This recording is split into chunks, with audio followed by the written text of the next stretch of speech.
नमस्कार सर, मेरा नाम राजू है। अपने ज़िंदगी में फाइनेंशियल गोल कैसे सेट करें? काफ़ी सारे लोगों का कमेंट में क्वेश्चन था कि आप इन्फ्लेशन को काउंट नहीं करते हैं। आज इस पे वीडियो है कि फाइनेंशियल गोल अपने ज़िंदगी में कैसे सेट करें। मान लेते हैं एक ज़िंदगी में जो बेसिक रिक्वायरमेंट है ना, फाइनेंशियल गोल है, वो है एजुकेशन के लिए। बच्चों के एजुकेशन के लिए मान लेता हूँ 20 लाख का खर्चा आज का है। आज का, फ्यूचर का कितना है वो आगे देखते हैं। मैरिज के लिए आज ही अगर शादी करना पड़े तो 30 लाख रुपया में धूमधाम से अच्छे से शादी हो जाएगा, ऐसा मान के चलते हैं। घर खरीदना है, आज का रिक्वायरमेंट है कि 50 लाख में बढ़िया घर आ जाएगा। 50 लाख का रिक्वायरमेंट है घर के लिए। और रिटायरमेंट के लिए 1 करोड़ रुपया चाहिए। आज का 1 करोड़, बाद का कितना होगा ये देखेंगे। तो पहला गोल सेट करते हैं, इसका कैलकुलेशन करते हैं। एजुकेशन के लिए 15 साल के बाद, अभी बच्चे छोटे हैं, 15 साल के बाद जो आज का 20 लाख किसी कॉलेज में एडमिशन कराए, जो भी खर्चा किए, आज का 20 लाख है। बाद में 15 साल के बाद कितना खर्चा होगा? तो वो होगा 48 लाख। यदि इन्फ्लेशन 6% हो तो कैसे कैलकुलेट करेंगे, यहाँ पे देखते हैं। कैलकुलेटर में जाते हैं। 20 लाख रुपया आज का है, ये गोल के कैलकुलेटर में गए, नया कैलकुलेटर ऐड हुआ है। 20 लाख का आज है खर्चा, 6% का इन्फ्लेशन है और 15 साल के बाद हमारे बच्चे पढ़ेंगे तो 47 से 48 लाख रुपया लगेगा। और इस 47-48 लाख को प्राप्त करना है तो मात्र 8,700 रुपये का SIP करेंगे तो ये रिक्वायरमेंट पूरा हो जाएगा। मतलब 8,700 का SIP करेंगे 15 साल तक, यदि 13% का रिटर्न मिले तो ये पैसा अचीव हो जाएगा और जो एजुकेशन में खर्चा है वो पूरा हो जाएगा। अब यहाँ पे थोड़ा सा चीज़ एक और जानना है कि 6% इन्फ्लेशन का मतलब क्या है। कि आज का जो 20 लाख खर्चा है, यदि इस 20 लाख को इन्फ्लेशन में ही इन्वेस्ट कर देते, अगर कोई ऐसा FD होता कि जितना इन्फ्लेशन उतना रिटर्न मिलेगा, तो 6% इन्फ्लेशन है, 6% में FD 20 लाख कर दिया तो ये 15 साल के बाद इसका वैल्यू 48 लाख होता है। इसको कैसे कैलकुलेट करेंगे? तो कैलकुलेटर में जाएंगे, वन टाइम में, यहाँ पे जाते हैं वन टाइम में। 20 लाख रुपया रखा, 15 साल के बाद अगर 6% इन्फ्लेशन है तो 6% का FD कर दिए मान लेते हैं, तो 15 साल के बाद ये पैसा 47-48 लाख रुपया हो जाता है। ठीक उसी तरह यहाँ भी 6% के रेट से ये 20 लाख रुपया 15 साल के बाद 48 लाख रुपया हो गया। खर्चा कितना है? 48 लाख। लेकिन हम ऐसे जगह पे पैसा इन्वेस्ट किए हैं कि हमको 13% का रिटर्न मिलेगा, तो कितना पैसा से शुरू करना चाहिए? तो 8,700, 8,800 से शुरू करेंगे तो ये गोल जो है एजुकेशन का हमारा इसमें पूरा हो जाएगा 8,800। तो इसको लिख दिया समीकरण 1। अब दूसरे पे चलते हैं। मैरिज के लिए, मैरिज का मानता हूँ 18 साल के बाद खर्चा आना है। आज का 30 लाख है, जो भी है, इससे ज़्यादा अगर है 60 लाख है तो डबल कर देंगे, 15 लाख है तो आधा कर देंगे, 30 लाख का कैलकुलेशन करते हैं मिडिल क्लास के दृष्टिकोण से। 6% का इन्फ्लेशन यहाँ भी लेंगे और 13% का रिटर्न यहाँ भी लेंगे, तो उस समय जो खर्चा आएगा वो आएगा 86 लाख रुपया। मतलब क्या है, आज होटल में गए, 2 दिन 3 दिन 4 दिन के लिए बुक किया, सब मिला के तामझाम करके 30 लाख रुपया खर्चा हुआ। अब यही होटल में ऐसा ही तामझाम करना है, इतना ही धूमधाम करना है 18 साल के बाद, तो वो होटल वाला बोलेगा कि हमको 85 लाख रुपया चाहिए, तब करेंगे। 18 साल के बाद ऐसा बोलेंगे। जाहिर सा बात है, आज अगर 30 लाख में होगा तो 18 साल के बाद इतने में तो होगा नहीं। कितने में होगा? अगर 6% हुआ तो 86 लाख रुपया होगा। तो इस पैसे को अचीव करना है, और यदि ऐसा कोई जगह मिल जाए जो 13% का रिटर्न डिलीवर कर पाए इन्वेस्टमेंट में, तो 10,230 रुपया करेंगे तो वो टारगेट अचीव हो जाएगा। तो समीकरण नंबर 2 में मैरिज के लिए 10,500 मैंने यहाँ पे माना है कि 10,500 अगर करते हैं तो ये 86 लाख रुपया जो बाद में आएगा 18 साल बाद, वो पूरा हो जाएगा। अब तीसरा रिक्वायरमेंट है होम के लिए। घर का मैं हमेशा यही बोलता हूँ कि 20 साल जहाँ काम कर रहे हैं, जहाँ जॉब कर रहे हैं, करते रहिए रेंट पे, घर तो अपना होगा ही होगा, और पैसे को इक्विटी म्यूचुअल फंड में इन्वेस्ट करते जाइए। बहुत से लोग गलत लेते हैं कि घर खरीदने बोलते ही नहीं है। भाई ऐसा नहीं है, मैं बोलता हूँ अपने पैसे से खरीदना है, लोन लेके नहीं खरीदना है। जब आप लोन लेते तो बंद जाते हैं, और जो SIP में ब्याज पैसा आपको आएगा, एक्यूमुलेशन होगा आपके पास, वो ना हो के EMI में आप पैसा देते हैं। बहुत उल्टा रिश्ता है। कोई 15 साल 20 साल चलाए हैं, पैसा एक्यूमुलेट किए हैं तो उन्हीं को पता है नहीं पता है तो जो लोग किए हैं उनसे पूछना है। ज़्यादा नहीं होता है तो छोटे छोटे अमाउंट में ही करना है, 500, 1000, 2000, 5000 जितना भी हो उतना ही करना है। और तब तक जब तक आप जॉब कर रहे हैं आसपास रेंट पे ही रहना है।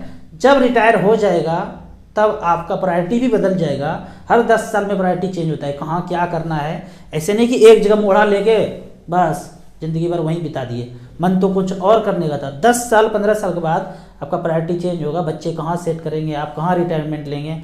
लोग रह रहे हैं दिल्ली में, बम्बई में घर लेके बैठे हुए हैं, ताला लगा के बैठे हैं या भाड़ा लगा के बैठे हैं, पुणे में है, बेंगलोर में है, अलग अलग जगह 3 महीना में चक्कर लगाते थे। वो जब चक्कर नहीं काटना है, शांत रहना है। तो इसके लिए मैं बोलता हूँ कि अननेसेसरी घर नहीं खरीदना है, इन्वेस्ट कर देने के लिए नहीं खरीदना है। मैं जानता हूँ कि 90% लोग सोचते हैं मैं इन्वेस्ट कर रहा हूँ, घर नहीं खरीद रहा है, वो इन्वेस्ट कर रहा हूँ, पैसा बढ़ जाएगा, अरबपति बन जाएंगे, ऐसे सोच के करते हैं। घर खरीदने के लिए बहुत कम लोग लेते हैं।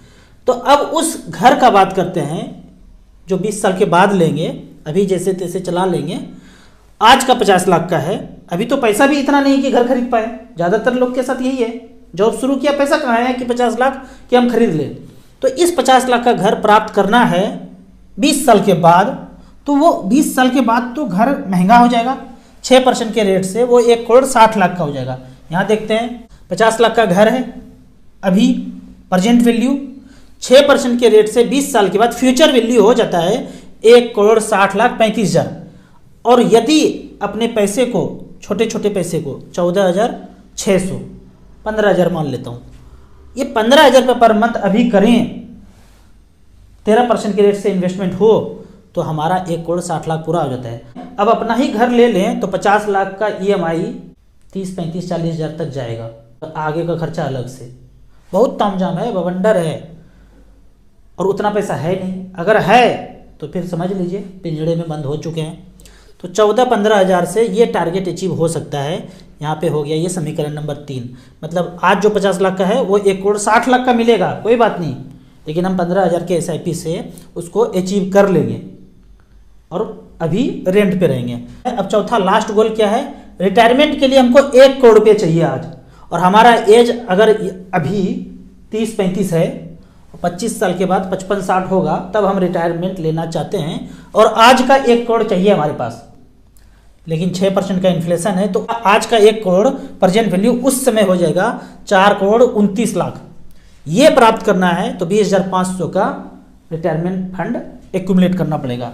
यहाँ देखते हैं रिटायरमेंट वाला में गए, आज का 1 करोड़ चाहिए, 6% का इन्फ्लेशन, 25 साल के बाद।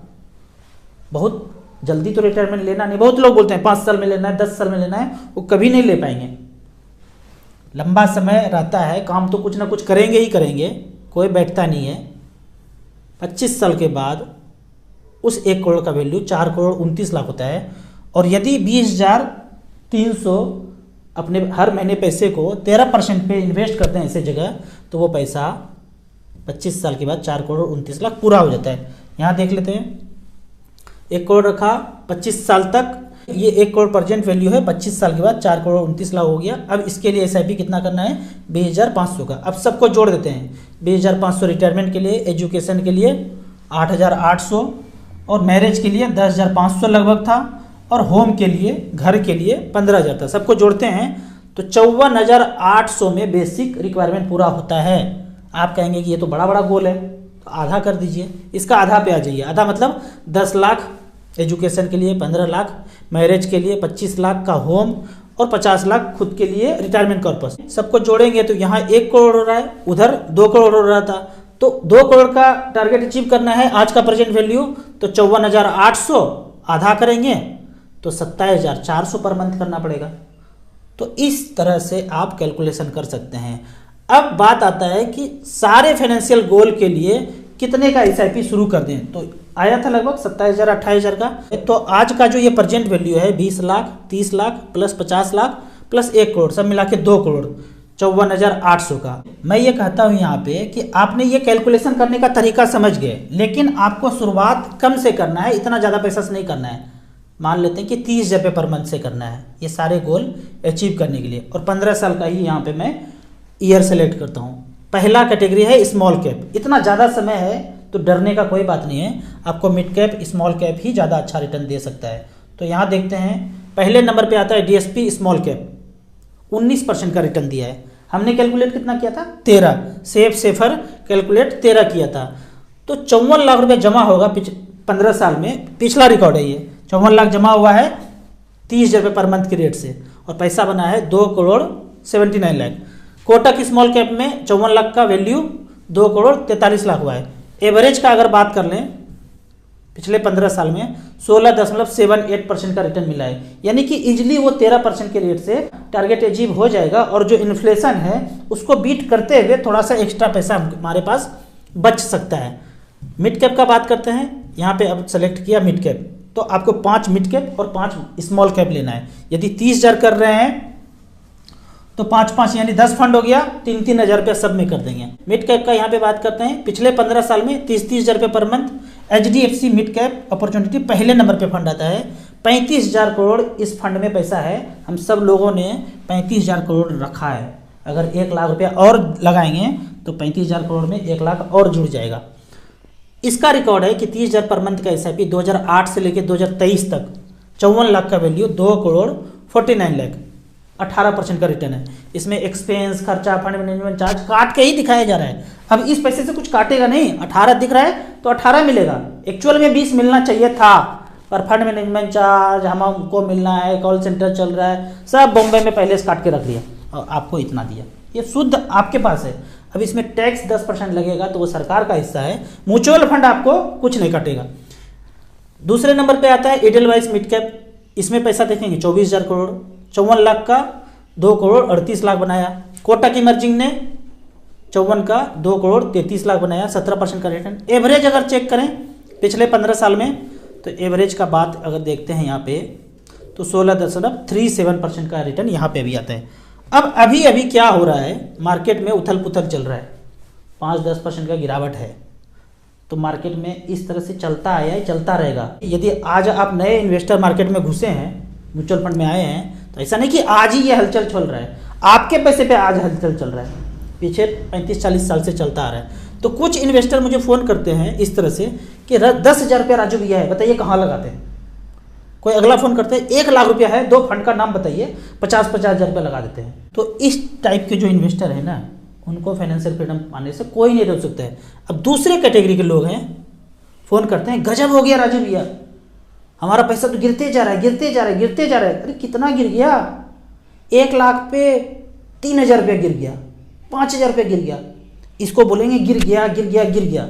तो जो लोग इतने गिरावट को नहीं झेल सकते हैं, उनको मार्केट में पैसा इन्वेस्ट करना ही नहीं चाहिए। या फिर से समझिए, बुझिए और कंटिन्यू कीजिए। या फिर मार्केट अभी गिरा हुआ आपको दिख रहा है, आपके पोर्टफोलियो में पैसा कम है, कम दिख रहा है, तो थोड़ा थोड़ा पैसा डालना है। कितना पैसा डालना है? जितना है उतना ही डालना है, लेकिन रिडीम नहीं करना है, स्विच नहीं करना है, भागना नहीं है, यहीं पे बने रहना है। आपने सोचा था 10 साल, 15 साल, 12 साल, तो इतना कंटिन्यू करना है। अब इस पे मैं एक कहानी बताता हूँ कि आज का जो मार्केट का हाल चल रहा है, इस पे को रिलेट करके एक कहानी है कि जर्मनी से एक खूब अमीर व्यक्ति, उनको लगा अब सब कुछ पा लिया है, जितना धरती पे जितना चीज़ पाना था पा लिया, अब शांति की खोज में चलते हैं। उन्होंने एक देश चुना जापान, कि वहाँ जाके शांति की प्राप्ति करते हैं, उसका खोज में निकले। तो गए तो देखे एकदम बीचों बीच मार्केट में, सघन भरा भरा मार्केट है, वहाँ पे उन ऋषि मुनि का जहाँ जिनके पास जाना था, वहाँ पे उनका कुटिया है।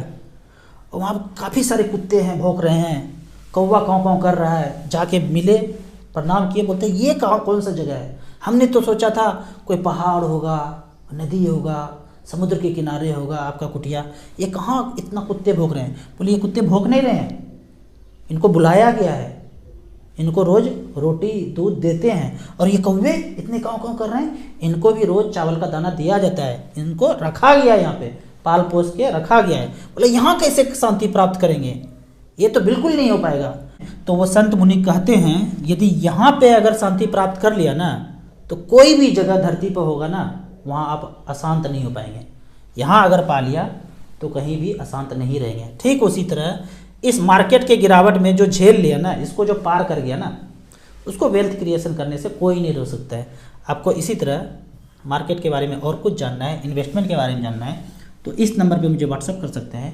आपको म्यूचुअल फंड में पहली बार इन्वेस्ट करना है तो दिए हुए ऐप में रजिस्ट्रेशन करने के बाद हमसे जुड़ सकते हैं। ऐप का और मेरे सर्विस का लाइफ टाइम कोई चार्ज नहीं है। वीडियो अच्छा लगे तो व्हाट्सअप यूनिवर्सिटी में दोस्तों के बीच इसे जरूर शेयर करें। यूट्यूब पे देख रहे हैं तो लाइक एंड शेयर जरूर करें। Thank you so much.